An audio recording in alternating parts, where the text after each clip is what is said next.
All right, we're live. Welcome back, everybody. Welcome back to our NoCodeOps Live Community Show. This is our first live stream in 2024. I am so excited, a little bit nervous, not gonna lie, but I am so happy to see so many friendly faces already in the chat. It's incredible to see you all back. I hope you're having a fantastic start to the year so far. And yeah, very grateful to see so many people here. I'm just gonna go through the chat for a second. Let's see, we have Mohammed. Hi, Bobbers. We have Gawon. Hello. And Bryce. Fantastic. Andy. So many friends from the community. It's great to see. And if this is your first time here, welcome. This is NoCodeOps. We are an international community helping no-code professionals leverage no-code tools in their professional lives. And so we get together every Thursday for these live streams, and we get to learn from experts in the field like we have today with Isaac Perdomo. I'm going to pull him in. Hello, Isaac. Great to have you here with us today. Hello, beautiful people. What's going on? It's fantastic. I'm so happy, that you're here and that we're gonna do this event together. And most importantly, because we spent the whole of 2023 kind of talking about a variety of topics with incredible people. We had a whole series based on APIs, very important topic for no coders and non-technical folks and everyone really in general. If you're in tech, you're gonna have to learn about APIs. That's something that I had to learn the hard way. So we dedicated a whole series on APIs. Then we had a series on no code and AI, very relevant to our days today. And so one thing that was missing was process mapping. So everything that happens before we even touch operations. And I think this is so crucial. And the fact that we had such a massive interest around this event today really proves us right. And I was so grateful to have you coming here today as a guest to show us and teach us all about process mapping. And before I let you introduce yourself, I would also like to say that Isaac here is one of our NoCodeOps ambassadors in the community. And so, it's just like one great thing after the other. And I'm so excited. So Isaac, before we get started, would you like to tell us a little bit more about maybe your background, what you do, and then, yeah, tell us about the agenda today. Sure thing. Well, my name is Isaac. I am the co-founder at Opser. We are an automation firm specializing in leveraging no-code tools, all the jazz, the Zapiers, the Airtables, the makes, and we specialize in helping accounting firms, which is an industry that is somewhat of a how do I say this respectfully? They're resistant to change in a way, so we saw the need to, make our dent there. Brilliant, amazing. And I'm just gonna say, I still see like messages popping in the chat. Hello to Yeah. all the friends. And I know that today we have something like 180 people signed up for this. Crazy, crazy, crazy. And so these events are your opportunity to learn as much as you can and interact as much as you can. So please feel free to use the chat just like you're doing, and feel free to ask any questions you might have. If this is your first time here again, we're going to go through a presentation of the topic today, which is obviously process mapping, the no-coder's guide to workflow automation. And then at the end of our presentation, we have a little time left for Q&A with the audience. And if you're following from LinkedIn, I can see your messages and I'll try to get back to them from my LinkedIn account. So I'm here doing a little bit of everything, but again, I'm overexcited. And Isaac, I can't wait to get started. Let's go. Perfect. Well, let me share my screen then and we'll kick things off. One second while I Awesome. set this up. And Rachel, Kerry from Atlanta. Kerry, I'll see you in Atlanta first week of March. I'll be there. Core is here. Hello, Core. Sally, Raul, Jason. All the friends are here. Awesome. All right, so let me share my screen. Yeah, there it is. I can see it. Brilliant. All right. Perfect. All right, all right. Are we ready then? Already, yes. Corey's saying, I found myself waving at the screen. I'm going to wave back. Hi, Corey. Uh, and Andy, no, there isn't an event in Atlanta. I'm just going there for work. But whenever I travel, I treat that as an event, and I just invite all my friends to go out for coffee. That's how I roll. All right.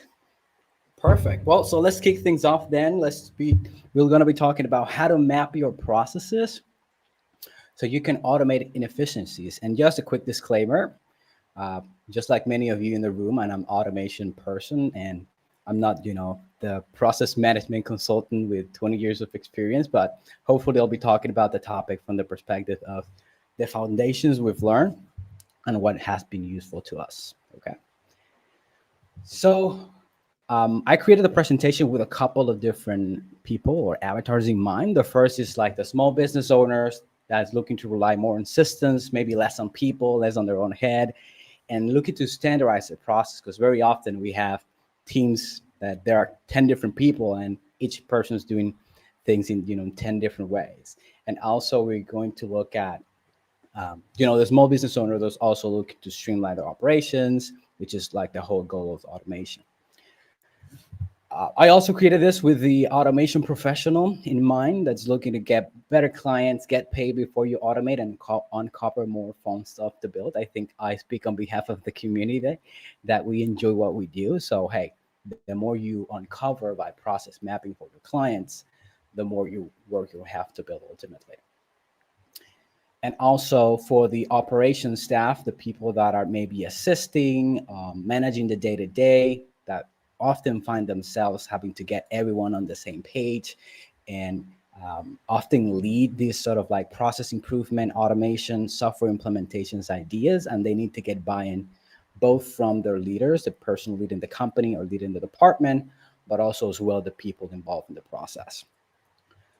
So I'd be curious to ask the audience, which one of these three avatars you identify with the most? Because I'd be curious to hear what's like the mix Great today. question. I would assume many are like two or three, but I'm super curious. Yeah, great question. People in the audience, you've been summoned. How do you or what do you identify with? Are you a small business owner? Are you an automation pro? Um, are you an operations professional? Okay. Here we go. We got a small business First owner. and second. There you go. I'm just going to highlight them here. The first and second. Interesting. Hi, Jared. Great to see you here. Automation Pro. Ops staff. Checking in, but thinking of opening my own small business. Let us know how that Awesome. goes. Ops Honestly, professional. it's a little more mixed than I expected. I thought that we had a lot of twos in the room, but I love to see some Mm, business owners, operations staff. Love it. it's really great. Perfect. All There you right. go. Well, You got a bit of everything. yeah, I can identify a little with all three too. So I relate to that too. Perfect. Well, let's get started then with an overview of what we're going to be going through. First, I'm going to be talking about why we started process mapping to begin with and why you might want to do it too. I'll talk about the only three types of process map I've personally found useful, and we're going to see an example of each. And all throughout the process, I'm be sharing some practical tips to make your process mapping a lot better. Okay, so why did we start process mapping to begin with? Well, like many of you, I'm a builder at heart. I love to build, and the urge to dive straight into the automation is huge. Like that's what we want to do. That's the sexy part, the new software, the new automation. But something happened to us. Uh, I partnered up with a colleague of mine to start and try to grow this automation firm. So we started marketing on social media, and we stopped relying on like referrals and contractor marketplaces. And what usually happens if referrals and people that have published a job already know what they want. So as we started marketing on social media, getting more interest and having a lot of conversations, prospect after prospect after prospect came to us without a clear need. And it was kind of like an embarrassing conversation to an extent, because they were like, well, what do you do? And we were like, we automate processes. And they were like, what kind of processes? And we were like, well, it depends on what you want to automate, but they didn't really know. So we sort of resorted to, okay, then let's hear about your current process. Walk me through it. And what usually happened, you started to see, their facial expressions change and their tone of voice changed all of a sudden, because or they were like, well, we start with this and then we do this, but maybe they were like, well, maybe we do this other thing first. And if there was someone else in the conversation too, they were like, do we actually do that? So you started to see a lot of kind of like lack of clarity on what the process is to begin with. And that's something we recognize, that our clients and our prospect and the people we wanted to help were craving clarity first and foremost before we even got into the automation conversation. So they needed to see their process laid out crystal clear, you know, before committing to anything. And only then were they able to, or more comfortable, engaging in a conversation about automation, about software implementations, etc.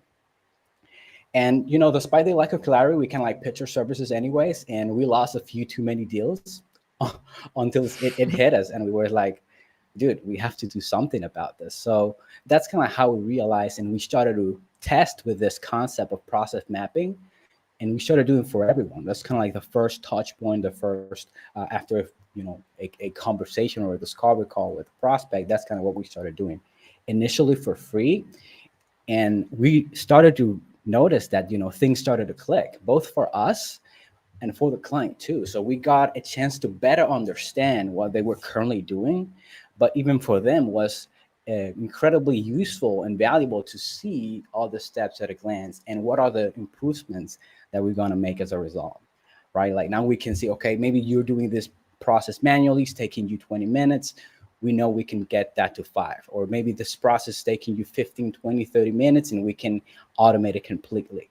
It becomes a lot easier to justify investing in that project as a whole. Mm. So the key takeaways, you want to add something, Claudia? I just wanted to ask, and this sort of process, it's something that happens even before you start approaching documentation, for example, or before you start offering to the client, this is what we can do for you. Like this is more of a mental framework that happens before you start working in operations themselves. Yeah, it's like the documentation that precedes the automation, pretty much. Mm. Um, Hmm. Effectively trying to map things out and see where the opportunities lie to begin with. I Where love is that. it the biggest opportunity? And this Yeah. is something important for the people in the room, because this helps you prioritize, and we're going to see a couple examples. It helps you prioritize what to automate in the first place. Hmm. Yeah, and I love the fact that you're sharing something that didn't work out so well for you at the very beginning, and something that you've learned with experience, because this is a shortcut for anyone who's watching right now. I love when our guests kind of share their failures so that Yeah, you can upscale, you can go faster sooner. So thank you for yeah, sharing that. definitely. I'm happy to. So just the key takeaways to summarize like what we learned. We learned that people need clarity first and foremost to identify what to automate. And something to keep in mind is very often we believe that the value is in executing the automation, but there's a lot of value in knowing what to automate and on whether knowing whether something can be automated in the first place. So this is kind of what process mapping helps you with. Another thing we realize is it's very common for people to do things in different ways within a company. Even in small teams, you could have a small team as small as 2 people, and you can have 2 completely different processes. So it's very often that you need to come to a consensus on how things are done, so that then the automation can follow that framework or that process. And the other piece of it is that people also need an easy way to communicate to others what it is that's getting done. So those are like the 3 C's of process mapping: clarity, consensus, and communication. This is what we realized people need before engaging in implementing automation into their business. And we found process mapping to be the best tool to accomplish those three things in an efficient manner. And investing as well. I think you said the key word at the very beginning. Like this is what helps your clients invest in, invest into your services or, your Yes. operations, your trainings, depending on which one of those three user personas you're at. This is what's going to help the company understand that kind of ROI on, no code and automation. Yeah, definitely. Because it's not only when you are working as a external consultant that's Hmm. useful because that's your living, but even when you're within a team, getting buy-in is difficult. It's difficult to communicate to the leaders that don't necessarily care about the details. What's the benefit of the project you were suggesting? So today, process mapping is our first step in any big automation project. It's you'll very often what we start with very few exceptions. If people are like super clear what they want, we might dive in and build a workflow for them right away. But for the most part, especially if it's a big project, this is where we're going to start. Okay. And just a small little secret for my automation peeps in the room, businesses are willing to pay for this stuff. So just some food for thought there.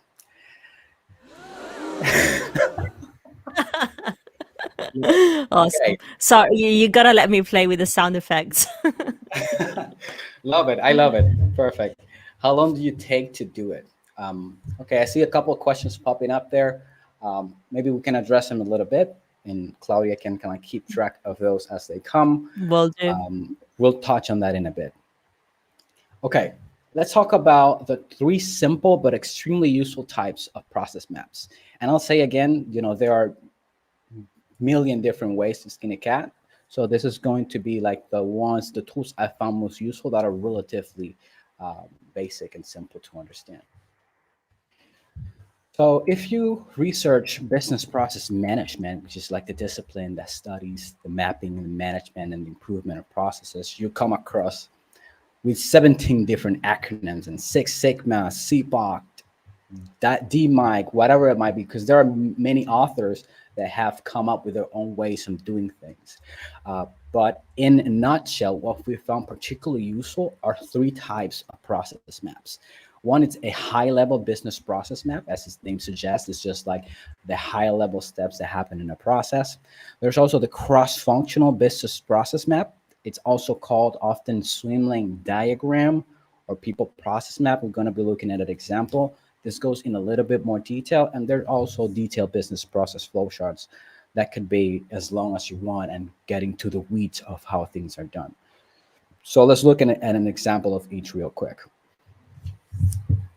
So the high level process map details the what, which is the boxes, and the when, which is the arrows. And this is just like at a very high level. If I had in this example, maybe I run a content agency and I want to publish as many posts as possible because that's what generates revenue for a business or generates results for clients. What are those big buckets of steps that we take to get that done? Very often, this is just as a communication tool for management and higher level stakeholders to research plan, so they can see at a very high level what are the roles that we'll need to fill to create this machine, so to speak, right? Um, but at this point, it's not like very useful for the automation, for the process, for the operation professional. So then the other map is the cross-functional map, the swim lane diagram. And it's called swim lane diagram because you can see there are different lanes as if it was a swimming pool, and each lane represents a who. So now on top of representing the what, which is the boxes, and the when, which is the arrows or the flow of work, you're now also talking about who is getting this done, which is often very important as teams get larger, because it's very often that one person doesn't really know what the other one does. And this is also where we start to become a great analysis tool for the process, the operations, and the development professionals to take a look at, okay, what it is that we can automate here, what are the steps that we could take and evaluate further and streamline. What I like about the streamlining diagram, you could also have like a time study or a time analysis. So you can start to map out and ask your clients, ask the people that you are proposing the project to, how much time does each step take? And you can start mapping that out as a way to prioritize potentially where to focus your efforts on first. Isaac, I can foresee a question here, so I'm just going to ask you before I can see it in the chat, and let me know Yeah, go if you're for it. thinking about it too.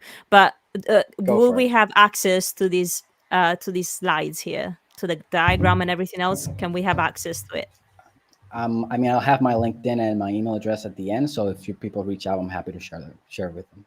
Awesome, thank you. Because I 300% I knew that was going to happen. Perfect. Okay. I appreciate it, Claudia. Of course.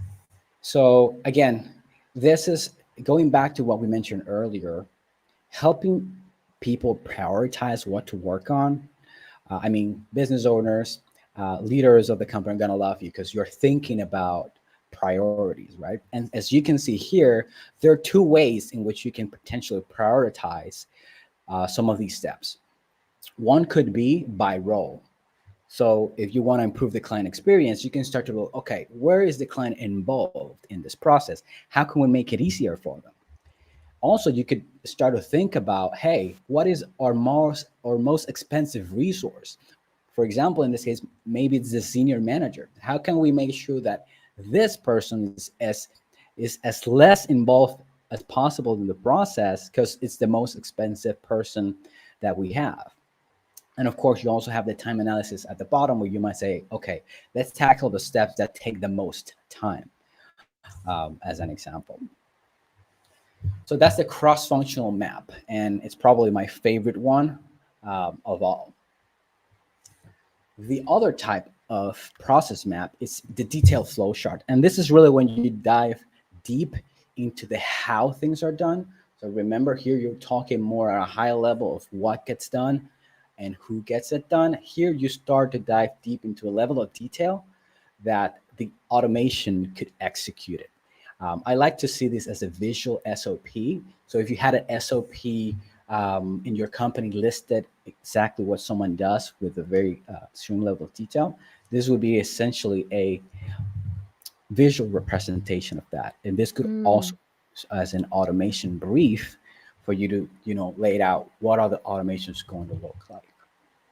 I like that because, for example, I use Notion for my SOP, and so this is a completely different, way of looking at them.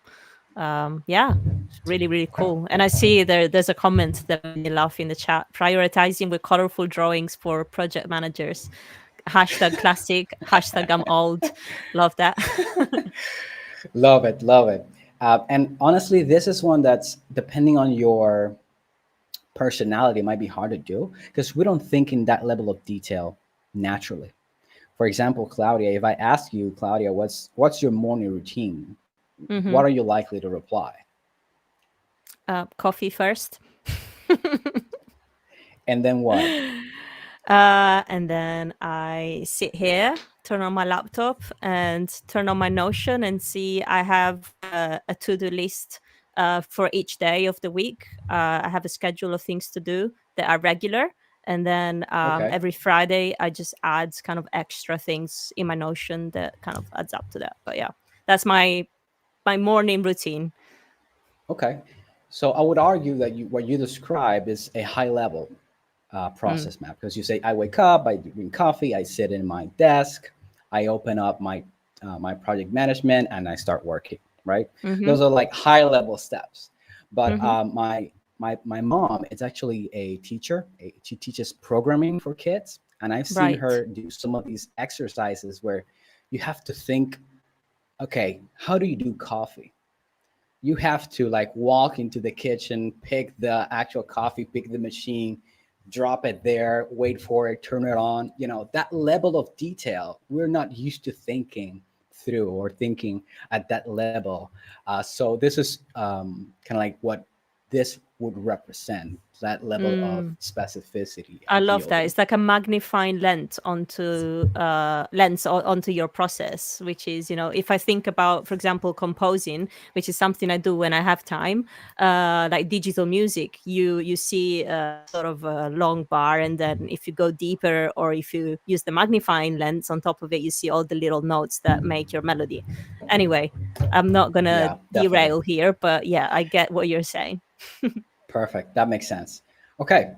Well, that's sort of the overview I want to share. I have a couple other like best practices I want to actually equip the people here today to kickstart the process mapping exercises, leveraging AI. Because come on, we have to use it. It's a tool that's available to us. So I want to ask Claudia if there's Oi, any oi. process. Is there any process, maybe within your company, maybe personally, that you would want to streamline and map out just for, as a way to showcase it to the audience? Let me think a process that I don't have streamlined already, because I'm very you're talking to an optimizer over here. Let me think about it. Maybe just like the process for having a guest on one of our live streams, which I have streamlined. But yeah, let's see how that would look Perfect. like. Yeah. Perfect. I love that. So, how would you call it? Like the process of inviting guests into Yeah, guest the No Code Ops speaker show. over guest speaker flow. Yeah, for NoCodeOps live show. Perfect. Okay. So, let's do this. Let's open up ChatGPT, and we have the whimsical plugin installed. You can simply download it. It's free, although we have a paid account, and you can tell the um, AI, the bot, help me map a process to run a. How you describe it, Claudia? Like to. To invite expert speakers onto my weekly live streams at NoCodeOps.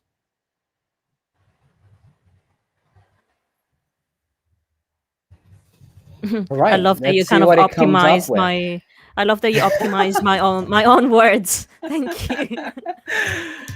Yeah, I don't think. I mean, the challenge is if we specify like no cutoffs, it'll start to break or think about it too much. But I can see it sort of background, laying out the steps, starting to like where does it start? Where do you identify the?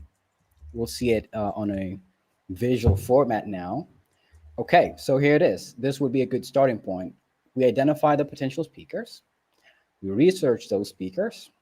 We send them an invitation email, right? We wait and see if they reply. If they don't, maybe we send a follow up.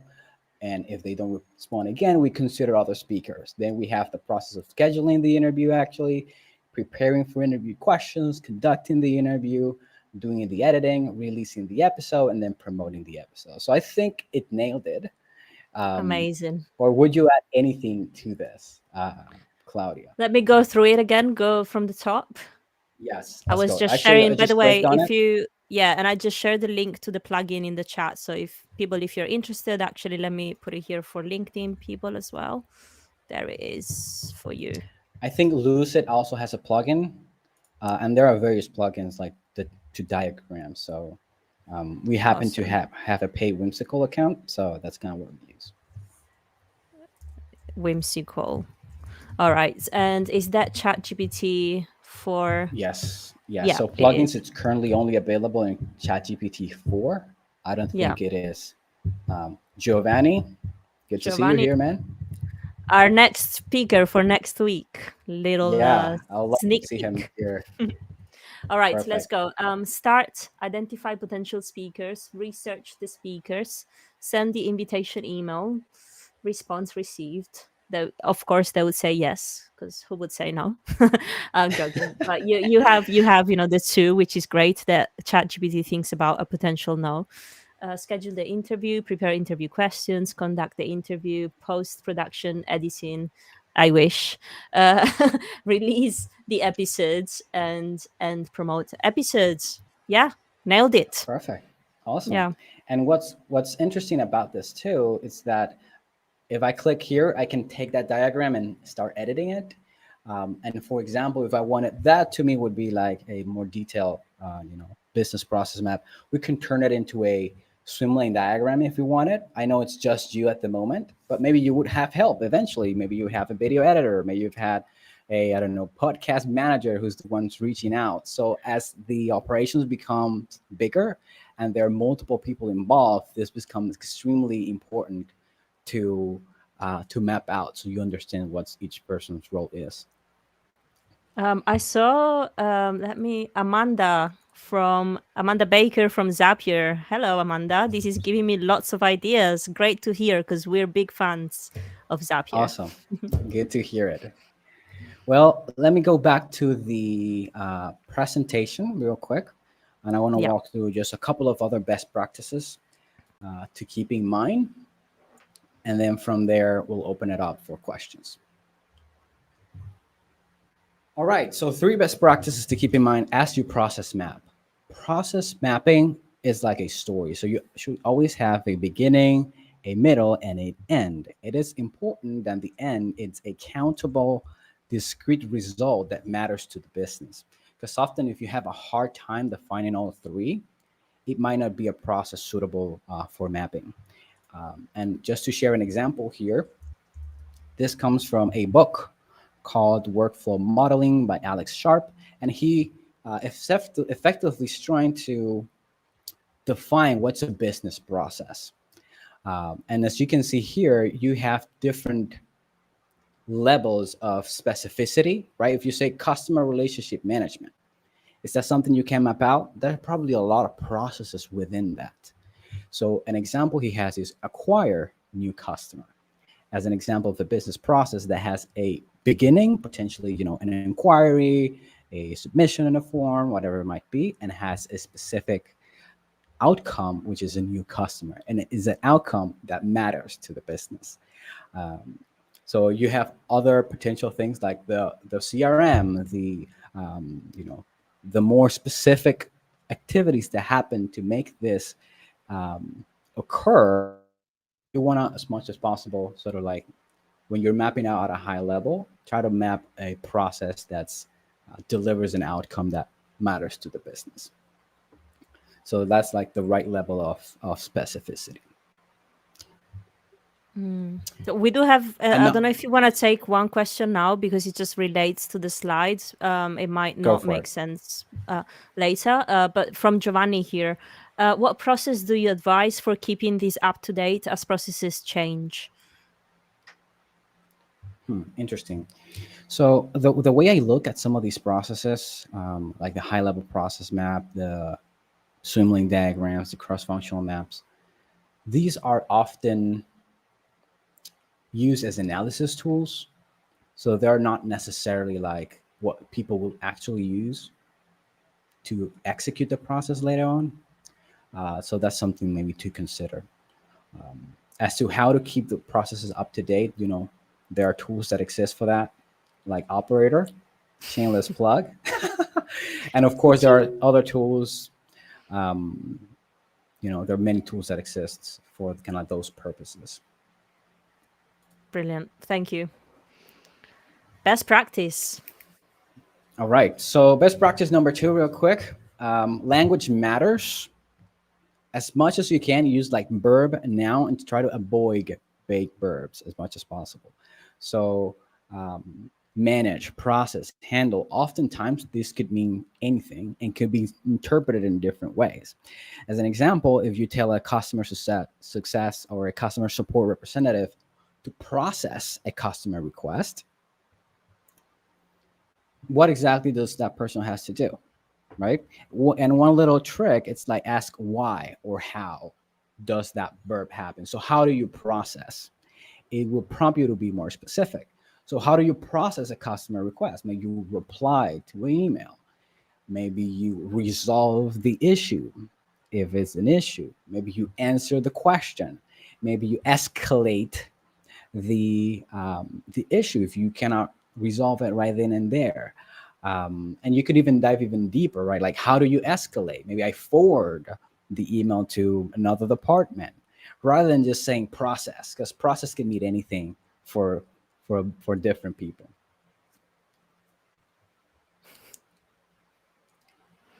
All right, my mind is blowing up. All right, I love it. Okay, so best practice number three: keep your charts extremely simple. As much as possible, usually rectangles and arrows are all you need. You don't need to get fancier than that, but also diamonds can be useful. We saw a couple diamonds that ChatGPT gave us to represent decisions where there might be multiple paths, and also ovals are often used to represent the start and the end of the process. And also to make the map visually coherent, try to move as much as possible from left to right and from top down. Try to avoid snakes like the following, where the Mm, process starts here and then it goes to the bottom, but then it goes here. So it's not very clear to me if these three steps, for example, are related or if these three steps sequence. At least that's kind of when I see it at a glance, I might think that's the case. So as much as possible, we try to avoid that. Usually, it's going to take a lot more space from a wide perspective, but it can be more useful for when people are seeing and interpreting that's such a great the tip. process. Yeah, really, really great. Yeah, I can see that. And I can see people kind of making that mistake of I've seen a couple of snakes around and you have to like, oh, Yeah, first glance. And especially like nowadays, like when people have such a little attention span, they might just scroll through your documentation and the first thing is what they remember or what they analyze in the first 5 seconds of what they see. So really great tip there. yeah, definitely. Okay, so actually, I just wanted to end with a few things to like pay attention to when you are mapping processes. These are like the big four process inefficiencies. White space, every time you have a step, like space between steps, especially between different functions, when there are like those handoffs that have to go from one person or another, those you will try to minimize or eliminate completely. Rework loops is another big process inefficiency whenever you have things that you have to continuously do again and again. What I mean by that is maybe, say, the delivery process of a creative agency where they have to revise the work. Those could be very inefficient processes. Um, Something we also face a lot with the people we help is like document collection. You have to request certain documents for clients, but if you send it via email, you ask 5 documents, they only give you 3, so you have to go ahead and ask again. They give you the other 2, one's not legible, so you have to ask again, and that process often is very inefficient. And there are tools that exist and automations to help you do that and streamline that. Process variation. So as much as possible, make sure the inputs and the outputs are as consistent as possible. And visual waste is sort of like, this is probably more relevant to like UIs and interfaces, where you might want to have as much as possible only show what's relevant to people at any given time, right? So if now we have conditional logic or interfaces, which is actually a feature that was recently introduced to our table to say, hey, if this person doesn't need to see that, then remove it. Um, and that's sort of the presentation today. Um, Further reading real quick, because as I mentioned earlier, I'm not the process management consultant with a ton of experience. So I learn from other people and want to give credit where credit is due. Um, Workflow modeling, I shared a couple of pieces of that book. It's somewhat technically heavy, but this guy has been doing process management, process mapping for decades, so it's a useful read. There's another book that's a little bit more easy, of an easy read and a quick one to go through. It's called Basics of Process Mapping. Mm. There's also a YouTube channel I found from a professor that teaches this kinds of stuff. That YouTube channel has like only 600 subscribers, and they are not the most entertaining videos. It's just like lectures, but I found them to be extremely useful. And a more recent example that maybe some of you guys are familiar with, it's Layla Pumper from Process Driven, which, you know, she knows what Airtable and ClickUp and Smart Suite and some of this more modern tools actually are. So that can be useful to also to kind of understand how to execute on those process mapping and process ideas. These are really, really great resources. Thank you so much for Yes. sharing them. And of course, yes, by all means, how do we or how does our audience connect with you, Isaac? Yeah, so connect with me on LinkedIn is where I'm most active. So feel free to connect. Just look for Isaac Perdomo, and we have a YouTube channel. We're still like warming up that channel. It's not no, we're not posting super consistently. I'm most active on LinkedIn, so it's probably the best place. So definitely feel free to connect. Reach out if you want the Isaac at obser.co too. If you want to email me to get the slides, I'm happy to share them with the audience. And also, you can find Isaac at the NoCodeOps free community. So, if you would like to join our community, you can find Isaac as well as so many other amazing experts in there. So, little shameless plug there for me. Yeah, definitely. So I see Alondra. She's actually a client of us. Incredible person. What was the prompt again to you using the ChatGPT with that plugin? The moment you have the plugin installed, it would sort of interpret what you ask it to do. So as long as you tell them, help me map, create a map, process map, it will interpret that and create it for you. If it doesn't, just tell it like use Whimsical's plugin more explicitly, and it should be able to give it to you. Brilliant. And so, Great Isaac, to see you here. great to see you here, Alondra. You can join our community as well. um, so, are we comfortable to say we can open the floor for Q&A? Let's do it. Let's do I'm it. ready. Let me just get a little banner here. There you go. People in the audience, you've been amazing. Great to see you interacting in the chat. Now is your chance. So drop your questions in the chat. And I also know that we have a bunch of questions coming through our form from Luma. So yeah, grab your coffee or your water, Isaac. You're going to have a lot of things to answer to. All right. Awesome. Just a little You're bit. sorted. You're sorted. Short and sweet. All right. Um, wonderful presentation. Thank you. Awesome. Thank you. Thank you, people. Great for being here. Let me pull some of the questions that we had. Or we have one here. What is your favorite tool for process mapping? I'll probably say I Tough, don't isn't have a it? favorite. Tough. Yeah. Yeah, I'm gonna let you answer that, but like I'm a big like tool agnostic person. Guys, you need to focus on the solution and why you're doing things rather than, oh, what should I use? You know? Yeah, that's exactly the question I was going to answer. Your clients don't care that you use Whimsical or you use Miro. Like that's not what's going to make the difference. So experiment with the ones that are available. Lucidchart, Whimsical, Miro are the more popular ones. We set up with Whimsical because my partner likes it. I'm kind of like okay with any of them, to be honest. Awesome. Um Let me just pull up some other questions here from the forum. Let me get rid of this page and that other page. All right. I'm gonna try and find a question that you haven't already answered throughout the presentation. I'm seeing a couple other ones here too. Oh yeah, do you have a favorite one you'd like me to pull up? My thoughts on Puzzle, the tool. I got a Okay. demo from them.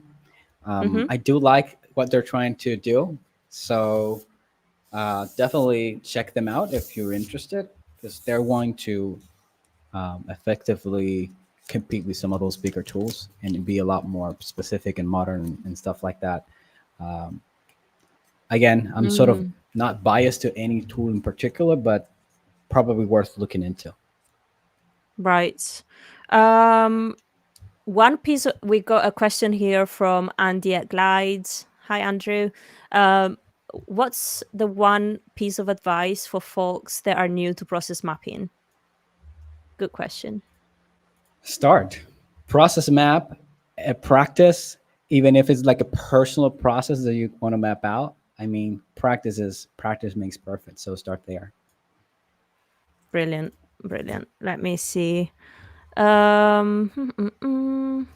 Another, and if you are also like an external, like freelance or consultant, whatever it might be, if you have trust with with a couple of clients, tell them that you'll not charge them anything, and that you want to have a process mapping session too. They'll probably be open to it if you have some trust with them, and it could be like an easy, low stakes way to get into it as well. Good. Another interesting question here from Justin. How do you decide how granular to get when process mapping? Really good question. That I like that question. That's why the three types of process maps, that's where they come into play.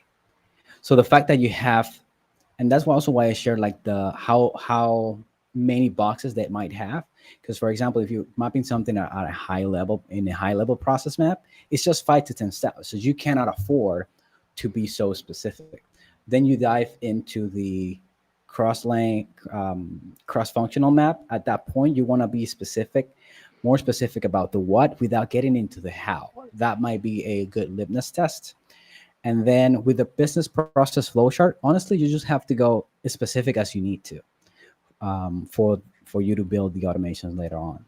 So those are, I think, like the three levels, and that helps you sort of like assess how specific to be within each one of them. Great, thank you so much. And another great question here from one of our community members, Amanda. Really important question, I think, as especially for people that work in teams. So, what's the best way to make your process maps accessible to people outside yourself? So, I guess, like, how do you share them with the team? Yeah, so many of the tools available have sharing functionalities. For example, we use Whimsical, and you can share it with other people either within the organization that you can specify, or with anyone that has the link. So that's more of a technical, issue that can be easily resolved with the tools that you use every day. And lots. I got to all the juicy questions here in the form. Let's see this one here. Do you create separate process maps for a system build that has multiple workflows, or do you try to keep it all in one process map? There you go. It depends on the nature of what the process is. So kind of like what we defined earlier of what is a business process. It's possible that those multiple workflows fall within different business processes. If that's the case, I might want to have them separately. Maybe to make it more concrete, we do a lot of, and I'm sure some people do a lot of like the usual lead management workflows of inbound came in, form was submitted, schedule was called. Typically, all of those things are related to the same process. So it could be useful to have them in one process map. But if you have something that's related to delivery, something that's related to accounting, something that's related to marketing, something that's related to sales, then it might not be as helpful to have them in the same map. And I see a couple questions that go around this concept here from Bryce. So I'm just going to pick your question, Bryce. Is it difficult to sell prospects or clients on the need for process mapping? And I have a couple more people here that are asking about that. Yeah, I love that question because it's interesting. We haven't gotten a lot of pushback, but to be transparent, we have that as our first offer at a relatively lower cost. So it's possible that you might have to might face some resistance if you had it as like a detailed offer. But at least right now, we haven't faced much resistance. To be honest, most people are like, "Oh yeah, we're gonna clarify our processes," and to be clear, we sell it in a analysis package. That's both the process map, and then we translate that into what we call an automation roadmap, which has, okay, these are the 6, 7, 10 automations we feel we could prepare to work on for you. And still following this kind of flow, we have this question from Michael from our community as well.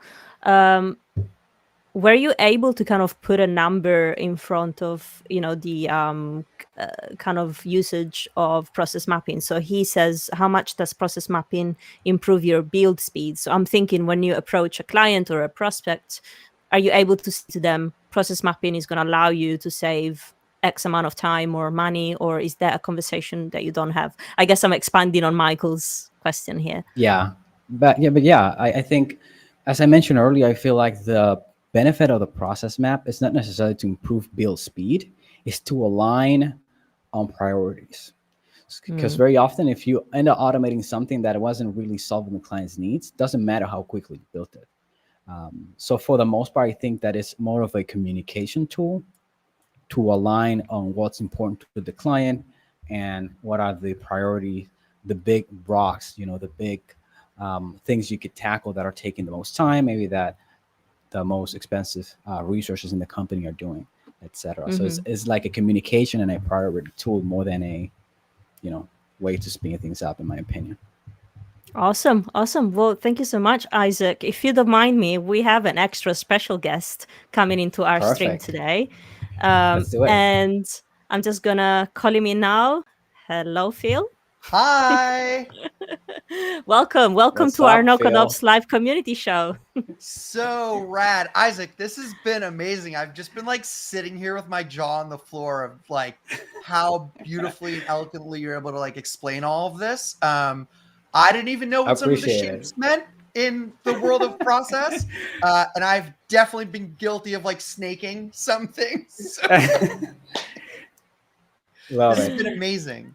And Phil, I wanted for you to be here with us today because I saw a question that might be of interest to you. Sure. And so here it is. I'm just going to drop it in the chat. And speaking of Puzzle, this comes from Wes, who works at Puzzle. And he says, how do you manage live error monitoring across tools? And I thought, what a better person to talk about this if not Phil? I'll take it. Well, first of all, so at NoCodeOps, right, like we did over 300 customer dev interviews with people that were documenting their processes, automations, etc. And we always found that there was some kind of combination, right, of like these process maps that like Isaac has been talking about, some form of like a wiki, right, and then a spreadsheet of, of all of like, call it the dependencies across the stack.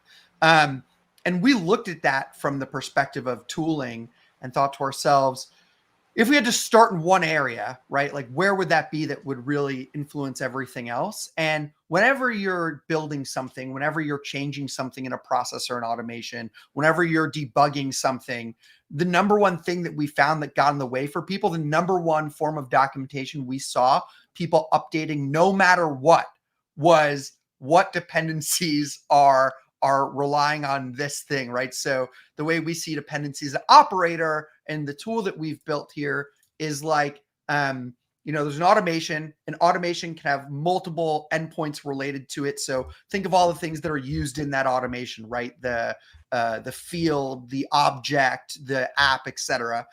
And then those automations also link up to larger things called processes. Isaac, you showed some great examples of how like you can both display an entire automation in a process, but also sometimes the process just like is the automation. It works both ways. And the way that we see error monitoring is you've got to know when things change that are related to your process in terms of endpoints or where you're about to break something. So you don't even have to monitor the error. You can proactively prevent it. And process maps are really good at that. Where we saw some of the kind of shortcomings of process mapping is like, if it lives somewhere and no one sees it, they still change something, whoops, right? Or if they don't see where that process is related, right? And so, yeah, just a good time to announce that Operator, we're actually releasing, we're bringing in our next cohort of beta users that we're really, really jazzed about. If you are finding yourself process mapping things like automations in Zapier, we'd love to chat with you about it. Claudia, you can feel free to, drop a Calendly link to talk directly with me about it or any kind of needs you have. Yes. The big thing that we're excited the most about is that we now automatically map all of your endpoints in Zapier. So you can now go into Operator, search any field, any object, anything related to any Zap, and we'll show you exactly what Zap it's being used in, where, how, what it's related to, what process, larger processes it's related to, etc. So we're jazzed about it. And it will help you with error monitoring on that front as well, because we can track your errors. Can I just say, it doesn't happen that often that a CEO drops their Calendly link like private in a stream. So guys, make the most of it. We got about 40 people left in the stream. This is your chance.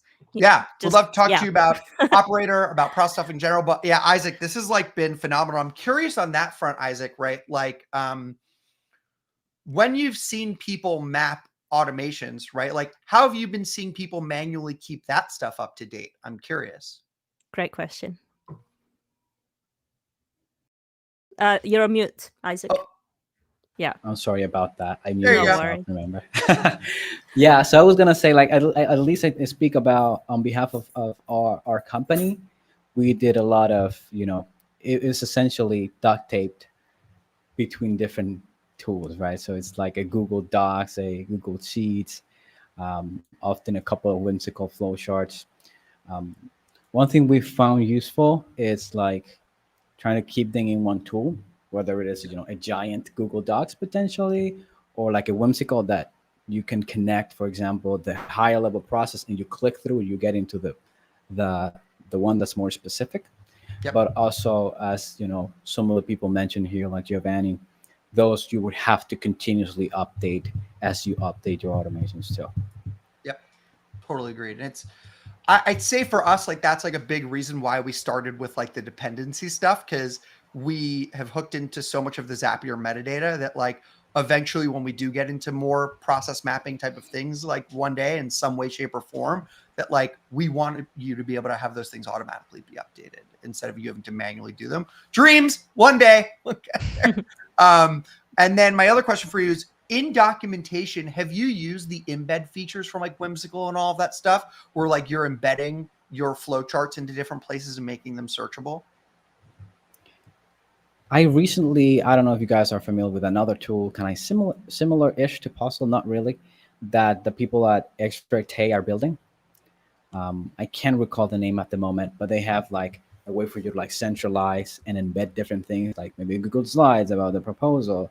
Then X-Ray Tools. Like I think it's just called X-Ray Tools. It's so rad. Oh, from Tom Yeah. Nasser. Yeah, exactly. Big friend at NoCodeOps. It's Hi, amazing. Tom. Yes, of course. Yeah, so that I've seen like as a way to like embed things there.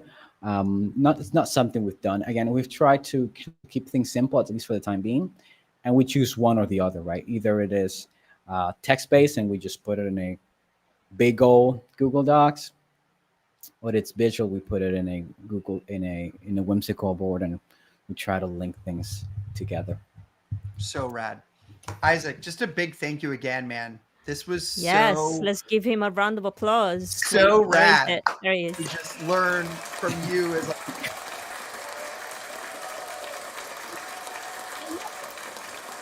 you clearly really care about this stuff. And Claudia, thanks for just being such an excellent moderator. It's amazing. Of course, it's my pleasure. And again, Isaac, thank you as well for being an amazing NoCodeOps ambassador in our community. It's always such a pleasure to learn from you, to see you active in the chat. And yeah, I'm looking forward to this new year together. Like I'm looking forward to all the amazing things we'll be doing together. Definitely, me too. And speaking of Giovanni, people, he's going to be our guest next week. So you're going to get a little bit more into how he thinks about workflows and documenting his workflows. So if you like today's event, like and subscribe. The channel, join our community is free. www.nocodeops.com/community. Apply and join the fun. I'll see you all next week. There. And Isaac and Phil, thank you so much for being here with us today. All right, thanks, everyone. Bye-bye, guys. Take care. Have a good weekend. Bye.